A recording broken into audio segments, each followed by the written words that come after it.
स्वागत है एक बार फिर से आप सभी को एग्ज़ाम रिजल्ट पर। दोस्तों आज पढ़ेंगे इस वीडियो के माध्यम से क्लास 10th की फिजिक्स और फिजिक्स चैप्टर 1 में जो ऑब्जेक्टिव प्रश्न जितने भी दिया हुआ है सभी ऑब्जेक्टिव प्रश्न आज ही आपकी इस वीडियो में माध्यम से समाप्त हो जाएगी। तो चैनल पर नए हैं तो चैनल को जरूर सब्सक्राइब कर लीजिएगा ताकि आने वाली जो भी इसकी चैप्टर होगी नेक्स्ट चैप्टर इस चैप्टर की जो हम ऑब्जेक्टिव प्रश्न लेकर आएंगे उसकी सीधा जानकारी सबसे पहले आपको मिल जाएगी। तो चैनल को जरूर सब्सक्राइब कर लीजिएगा। तो चलिए शुरुआत करते हैं चैप्टर 1 का जो ऑब्जेक्टिव प्रश्न दिया हुआ है। इससे पहले हम इसका ऑब्जेक्टिव प्रश्न पढ़ा चुके हैं, वीडियो नहीं देखे हैं तो जाकर वीडियो देख लीजिएगा। बचा हुआ ऑब्जेक्टिव प्रश्न आज हम फिर यहाँ से शुरुआत करते हैं। बहुत ही शानदार टॉपिक था, बहुत ही शानदार चैप्टर भी है। प्रकाश का प्रवर्तन था अपवर्तन, चैप्टर का नाम था क्लास 10th फिजिक्स का। तो चलिए शुरुआत करते हैं बचे हुए क्वेश्चन के साथ। तो चैनल को जरूर सब्सक्राइब कर लीजिए ताकि आने वाली जो चैप्टर होगी नेक्स्ट चैप्टर इसका उसकी जानकारी सबसे पहले आपको मिल जाएगी। चलिए शुरुआत करते हैं इस चैप्टर का ऑब्जेक्टिव प्रश्न से।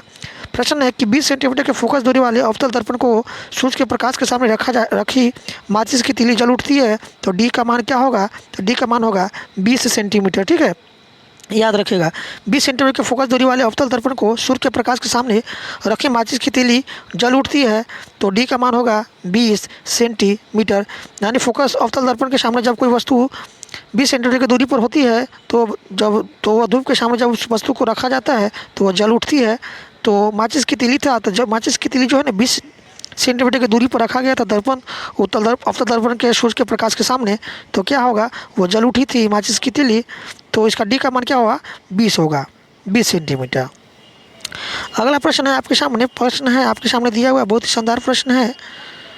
प्रश्न है कि दर्पण के सामने किसी भी वस्तु दूरी पर स्थित वस्तु का प्रतिबिंब सीधा प्रतीत होता है तो दर्पण है, तो यह दर्पण होगा या तो समतल होगा या उत्तल होगा। ठीक है, यदि दर्पण के सामने किसी भी दूरी पर स्थित वस्तु का प्रतिबिंब सीधा प्रतीत होता है, सीधा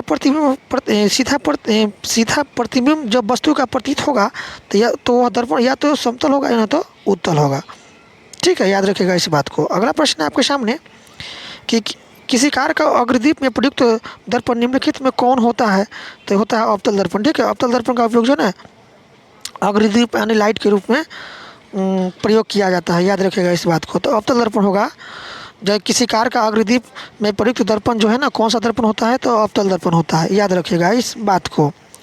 अगला है आपके सामने दिया हुआ प्रश्न है कि समतल दर्पण की फोकस दूरी होती है तो समतल दर्पण की फोकस दूरी अनंत होती है। थोड़ा स्पीड पढ़ेंगे तभी जाकर के इस चैप्टर का ऑब्जेक्टिव प्रश्न समाप्त होगा। लगभग 150 क्वेश्चन है।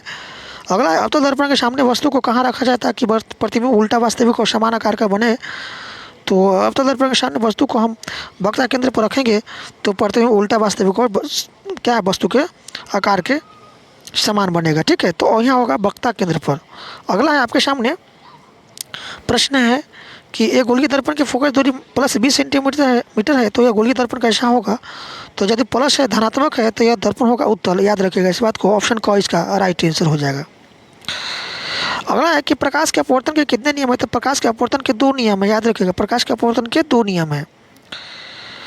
अगला प्रश्न है आपके सामने दिया हुआ प्रश्न है कि जिस माध्यम का अपवर्तनांक अधिक है वह कम अपवर्तनांक वाले माध्यम की तुलना में प्रकाशित क्या होगा? प्रकाशिक सघन होगा। ठीक है, याद रखिएगा इस बात को। ऑप्शन क इसका राइट आंसर हो जाएगा। अगला प्रश्न है निम्न में से किस माध्यम में प्रकाश की चाल अधिकतम होता है? तो हवा में प्रकाश की चाल अधिकतम होता है, याद रखिएगा ऑप्शन क इसका राइट आंसर हो जाएगा। अगला कौन सा लेंस अपसारी लेंस भी कहलाता है? तो अवतल लेंस जो है ना अपसारी लेंस कहलाता है, याद रखिएगा ऑप्शन क इसका राइट आंसर हो जाएगा। अगला शीशा या कांच किस प्रकार का माध्यम है? तो शीशा और कांच जो है ना प्रकाश के माध्यम है, ऑप्शन क इसका राइट आंसर हो जाएगा। अगला है प्रकाश की चाल विभिन्न माध्यम में क्या होता है? तो प्रकाश की चाल विभिन्न माध्यम भिन्न भिन्न होती है, ऑप्शन ख इसका राइट आंसर हो जाएगा। अगला प्रश्न आपके सामने कांच पारदर्शी माध्यम में प्रकाश की किरणें गुजरती है तो क्या होता है? तो कांच पारदर्शी माध्यम में प्रकाश की किरणें गुजरती है तो जो है यह कुछ भाग परिवर्तित होती है, कुछ भाग अपरिवर्तित होती है, कुछ भाग अवशोषित होती है। ऑप्शन ख इसका ऑप्शन घ इसका राइट आंसर होगा। क ख ग एवं ग तीनों। अगला प्रश्न आपके सामने दिया प्रश्न है अगला प्रश्न दिया हुआ है आपके सामने। प्रश्न कहता है कि वायु में प्रकाश की चाल निर्वात की अपेक्षा होती है तो वायु में प्रकाश की चाल निर्वात की अपेक्षा कम होती है, ऑप्शन क इसका राइट आंसर हो जाएगा। अगला प्रश्न है कि प्रकाश की किरणें हो सकती है तो प्रकाश की किरणें इनमें से सभी प्रकाश द्वारा परावर्तित, पारदर्शी माध्यम द्वारा अपवर्तित, लेंसों द्वारा अपवर्तित, फोकसित, इनमें से सभी इसका राइट आंसर हो जाएगा। अगला है पारदर्शी माध्यम से प्रकाश की किरणें गुजरने पर आपतन कोण और निर्गत कोण में क्या संबंध होता है। तो पारदर्शी माध्यम में प्रकाश की किरणें गुजरने पर आपतन कोण बराबर होता है परावर्तन कोण के, तो यहाँ संबंध होगा बराबर का, ऑप्शन क इसका राइट आंसर हो जाएगा। अगला प्रश्न है कि प्रकाश हमें निम्नलिखित संचार के साधन प्रदान करता है। तो प्रकाश जो है ना, कांच, रेशों से बनी तंतु, प्रकाशिक केबल, टेलीफोन, इनमें से सभी, तो इनमें से सभी इसका राइट आंसर हो जाएगा।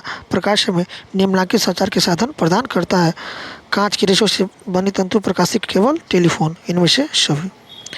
अगला है आपके सामने दिया हुआ प्रश्न के कांच के स्लैब से होकर गुजरने वाली किरण के लिए आपतित किरण और निर्गत किरण एक दूसरे के क्या होता है, तो ये होता है समानांतर होती है। ऑप्शन क इसका राइट आंसर हो जाएगा।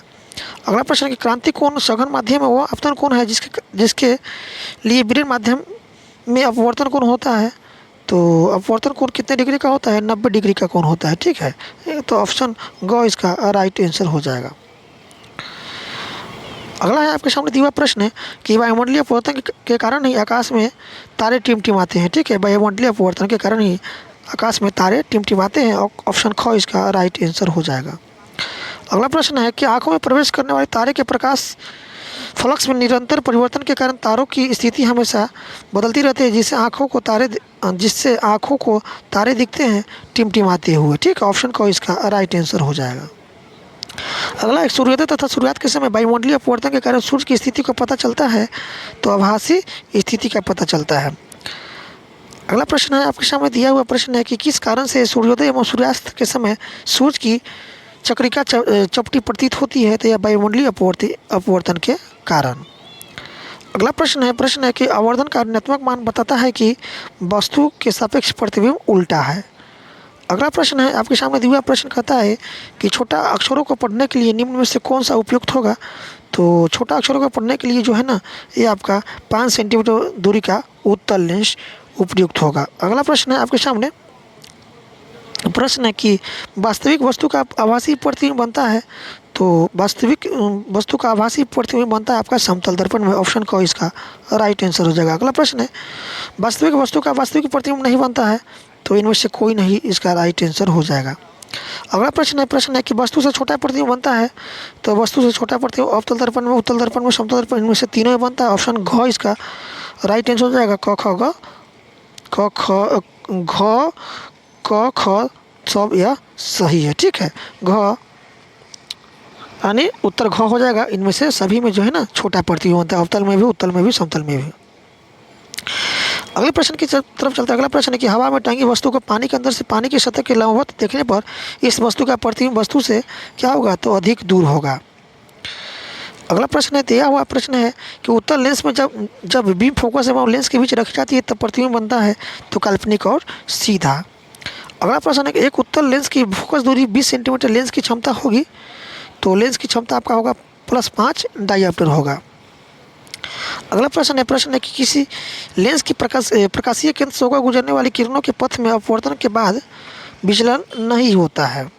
अगला प्रश्न आपके सामने प्रश्न है कि निम्न में से कौन सा पदार्थ लेंस के लिए प्रयुक्त नहीं किया जाता है, तो आपका मिट्टी जो है ना लेंस के लिए प्रयुक्त नहीं किया जाता है।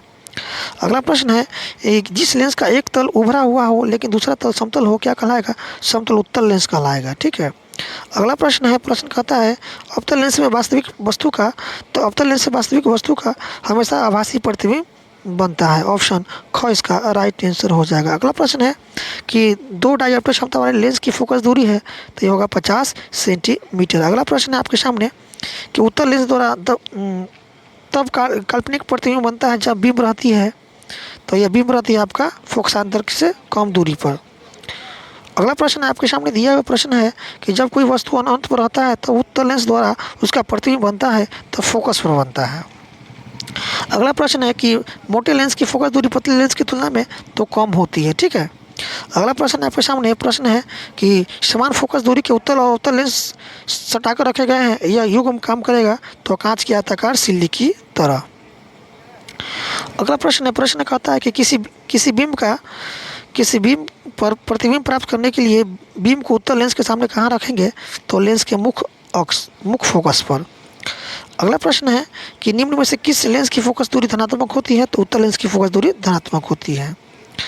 अगला प्रश्न है, प्रश्न कहता है कि उत्तल लेंस के प्रकरण में जब प्रतिबिंब वास्तविक होता है तब आवर्धन m है, तो आवर्धन m क्या होगा आपका? ऋणात्मक होगा।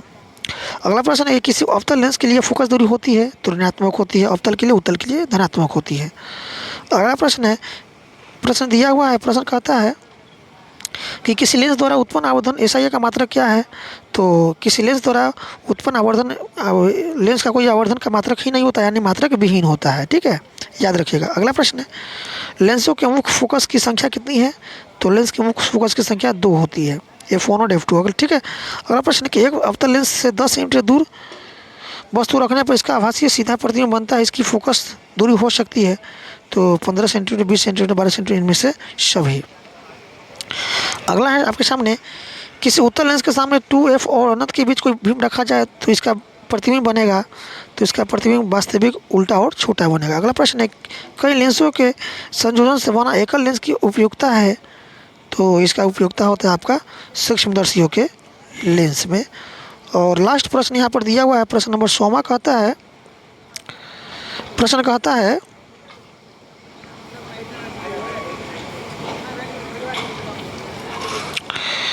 प्रश्न है कि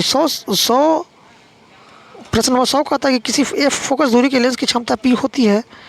तो ये होगा 1/f। P बराबर क्या होता है? 1/f होता है, याद रखिएगा इस बात को। तो दोस्तों, आज के लिए इतना ही मैं पढ़ा रहा हूँ, ठीक है। तो इसका जो बचा हुआ आपका फिर जो क्वेश्चन बचा है, इसको फिर नेक्स्ट वीडियो में लेकर आएंगे। तो चैनल को सब्सक्राइब कर लीजिएगा नेक्स्ट ऑब्जेक्टिव प्रश्न पढ़ने के लिए इस चैप्टर का।